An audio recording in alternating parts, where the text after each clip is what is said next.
Man, it is great to be a Florida Gator, especially when you are a Florida Gator that not only has a top 10 recruiting class now, but a top 8 recruiting class under, of course, head coach Billy Napier. And why is it top 8? Because Billy took Mike Norvell over in Tallahassee and stuffed them in a locker. Billy Napier has completed the flip of Roderick Kearney, the offensive lineman who initially committed to Florida State. And it's also very interesting because Roderick Kearney, if you don't remember, was the offensive lineman that went on a visit to Florida, immediately left said visit, and immediately committed to Florida State. And it was like, whoa, that is kind of wild. That is so obnoxious and rude, and I kind of love it, but I also kind of hate it. And I was incredibly surprised by it because for those of you who don't know, there have been certain players that the Florida Gators pursued recruiting wise, where when they commit somewhere else, or even while Florida is still pursuing them, Florida stops pursuing them because they're like, well, that character, that issue is a little too concerning.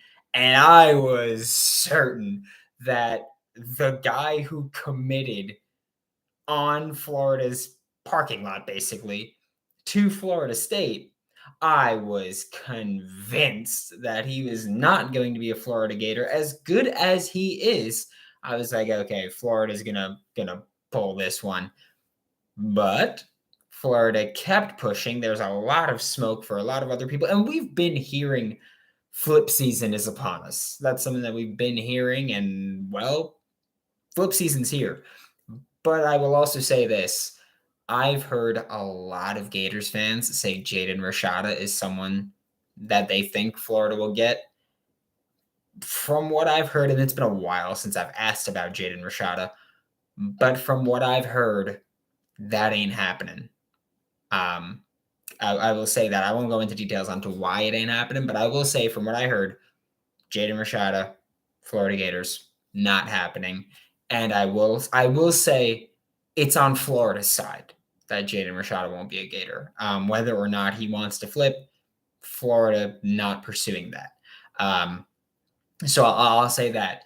But when talking about Roger Kearney, he's listed as a tackle or an interior offensive lineman, depending on where you look at him. He'll almost definitely be an interior offensive lineman at the next level. Also, by the way, if you're new here, say whatever you want in the chat. Second half of this live, I will acknowledge it. We'll talk about it, and we'll get maybe more in depth, or we'll talk about it for a bit. We're going to be live for about another 10, 15 minutes. Because at 8 p.m. I do have a recording for tomorrow's Locked On Gators with a guest, which is going to be really fun. But Roger Kearney, whether you're looking at him as an offensive tackle, interior offensive lineman, again, we think he will most likely play interior offensive line for the Florida Gators. Very highly touted. He is the, right now, fourth highest ranked recruit or fourth highest ranked commit in this Florida Gators 2023 class. Also, by the way, real quick before we talk more about it, like, subscribe, check out the Locked On Gators Discord, which the link should be in the description unless I screwed that up, but link should be in the description down below. But yeah, that's where we're looking at. Roger Kearney here, four-star IOL that initially committed to Florida State on June 26th. His visit to Florida started June 24th, and it was that weekend. But even after he committed on June 26th, he took multiple visits to Florida. So his timeline: commits to Florida State June 26th. He has a visit with Jay Bateman, who, by the way, Jay Bateman, Florida Gators linebacker coach. He has a visit with Jay Bateman September 2nd. September 3rd, he visits the Florida Gators, an unofficial visit. He took an unofficial visit to Florida State September 24th, October 15th. So last week, took a visit, an official visit, to Florida State. And then, of course, now October 24th, he decommits and immediately commits to the Florida Gators. This is a massive flip for Florida. This I cannot talk about this enough with how big of a move that is. This is an offensive line for Florida, where an offensive line recruiting class, that has underwhelmed.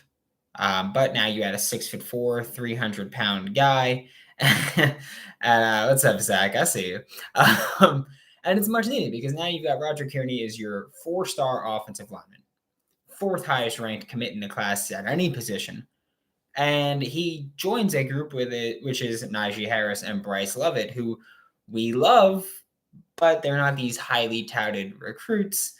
And now Florida, by the way, number 8 in the country, with which I might add, a couple more moves could pass Clemson, which is something that just did pass Clemson. With a couple more moves, could pass LSU. Will be right in range for Texas, and Ohio State will be in range, and Oklahoma will be in range, and Notre Dame will be in range. And I'm not saying Florida is going to jump everybody here. What I am saying is that if you add in, let's say, Cormani McClain this week, you're at 279.93. That doesn't move you up anything. You're still at number 8, but you are a puncher's chance away from a massive leap, which, let's say, I don't know, Quay Rousseau or James Smith or any of these other guys. You could talk about other flip candidates like Lucas Simmons. You could talk about a flip candidate like, I don't know, Francis Mauigoa, Malik Bryant. There's a lot of guys that Florida's in the mix for. And here's the thing, where I just named like 6 highly recruited guys, highly touted guys. If you can get 2 of them, I think you walk away happy from that. I do. I would walk away happy from that. If you can get Cormani and another O lineman, I'm happy with it. I'm happy with it. And that's totally cool with me. And the thing now that we're seeing is early on in the recruiting cycle for Billy Napier, you saw ads like, who are some of his earliest guys? You had, when that run started, you had Gavin Hill, you had Sharif Denson, you had Marcus Stokes, you had Najee Harris, you had Bryce Lovett, you had Tyree Patterson. Those are the early commits for the Florida Gators and Billy Napier. Now, a couple of those guys are 3 stars, 4 stars, depending on where you look. But now you look at the ads that they've been getting recently. You've got Kelby Collins in early mid-August. You've got Aiden Mizell in late July. You've got Dijon Johnson 11 days ago. You've got Roderick Kearney tonight. And you're looking at that and you're like, well, again, these are high-ranking 4 stars. That's the big difference from what you saw earlier in the Billy Napier recruiting cycle to now. Billy Napier is no longer taking guys that are barely 4 stars or considered 3 stars, depending on where you look. Now he's taking guys that are just below 5 stars, that are high 4-star players. And, well, now you're looking at a class where, don't forget, 5 months ago, we'll say, Florida Gators fans were calling for Billy Napier's head as a recruiter because they're like, well, Billy can't get it done. He's not good enough. And look at him now. Like, these are highly recruited guys.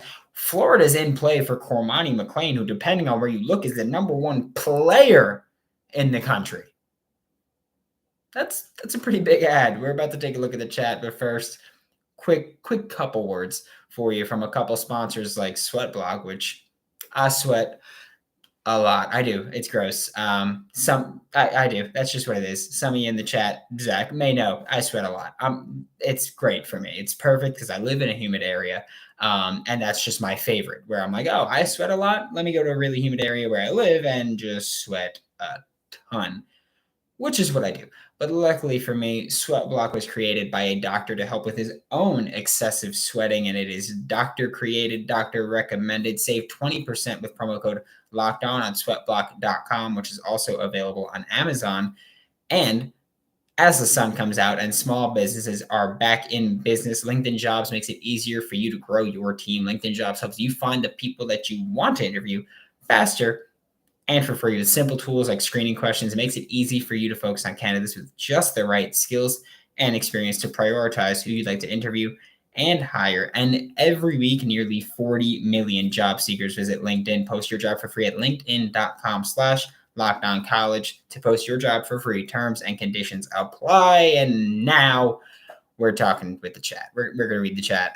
We're going to see how it is. So if you want to say anything, go ahead. You got me for another 5-ish minutes again, and then I'm recording tonight with a very fun guest that you will find out tomorrow morning on Locked On Gators. But I'm looking forward to it. It's something that we've been trying to put together for a few weeks now, and it's finally here.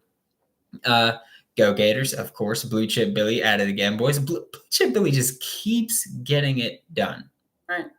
Let's get Simmons too. I want Lucas Simmons. I don't care. I want Lucas Simmons. I want Francis Mauigoa. I want Malik Bryant. I want these players to be Florida Gators. I want Pop Howard back. I want all these guys to come be Florida Gators because I think, one, they can contribute immediately, and two, how dope would it be if Billy Napier's just like, I'm going to bully Penn State by taking their commit in Marcus Stokes and their crystal ball lock in Trayon Webb.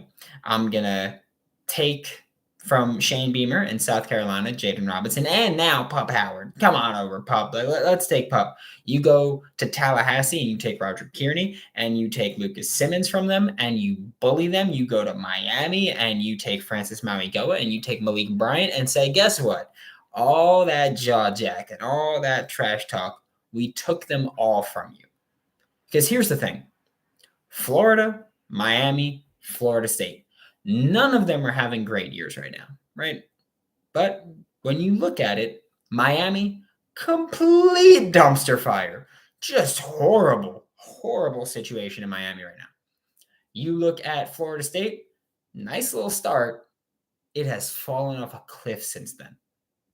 And you look at Florida and you say, well, they are just wildly inconsistent. Their defense sucks right now. But I can step in and play early. We know that Billy Napier will play people early. He's playing a ton of freshmen right now. So there's a path. They're not getting blown out. Their biggest loss is 10 points. That ain't bad. And the teams you lost to have all been good teams. Tennessee's a fantastic team. LSU, they put it together. They've been building the momentum and they've been putting it together. Kudos to Brian Kelly and Jaden Daniels. And I was so wrong again. Kentucky, they're a team that has had their ebbs and flows, but Florida beat Utah, which is potentially going to end up as a top 10 team. Beat Utah. And the Tennessee game, by the way, you went down to the wire with. So I think you have to take that. And we're not saying moral victories. What we are saying is in terms of recruiting and in terms of this rebuild, you're at least looking solid in these losses. And that's an important part here. I feel like we will get Cormani, Ricks, Quay, and Smith. I think Cormani. I don't know about Quay and Smith. I think Ricks is either Florida or Bama. So I'm looking. We don't want Jaden Rashada. Oh yeah, Jaden Rashada. No, yeah, no, nobody does. That's, or at least in Gator Nation, nobody does. I don't care about anybody else. Go Gators, chompy chomp chomp. Zach said talk about it more though. Imagine we get Rashawn Smith. That's top 5 class. We're getting Cormani in a few days. We're hopefully getting Cormani in a few days. I think we do, by the way. I think Cormani's going to Miami. I don't think he is. I think that this is one of those things where Gators fans, like myself, of course, we feel as if we're like, oh, well, we're going to get just completely shafted here because he canceled his Bama visit. He hasn't been to Miami in months. Everything indicates Cormani to Gainesville. We'll see. We'll see. I think he's going to go to Gainesville, but we'll see. Why I keep thinking Miami's getting more. I don't know. It's crazy that even with Cormani, we'd be behind LSU. That's recruiting, man. That's just how it works. Y'all think Cormani trolling us? I don't. I was just going through his last post comments. Yeah, I don't care about social media watching. If you're looking at social media watching, I can't even. Peyton Kirkland was like bashing Texas 2 days before he committed to them. Who cares? Why would he? We have one of the best DBs coach in the country, best corner coach in the country, by the way. That'd be a bad troll. Good job, coach. It's not looking good, guys, from what I'm seeing. I hope I'm wrong. I don't care about that. Do you think Tyree will drop off to add more space in this class? I think Tyree Patterson might drop off. It's not to add more space in this class because this year there is not a 25 scholarship limit. So I think Florida could easily go 30 to 33 commits this year. So I don't think that's really an issue. I think he might drop off just because it's a very crowded class. Same thing Creed Whitmore did. Go Gators beat Georgia, hopefully. Yeah, Cormani not coming out. Okay, that's fine. We need Malik Bryant. I would love Malik Bryant. Go Gators beat Georgia's right. Hopefully. Thank you all so much for tuning in. And again, I've got to get going because, again, guest interview tomorrow. Fun episode. Back-to-back Tuesdays with great guests. What more could you ask for? But thank you so much, everybody, for tuning in. Go Gators. Check out the Locked On Gators Discord in the description below. Hope everybody has a fantastic night, a good night, and let's hope that this is not the first commit that the Florida Gators get this week. Check out Locked On Gators every day, wherever you get podcasts.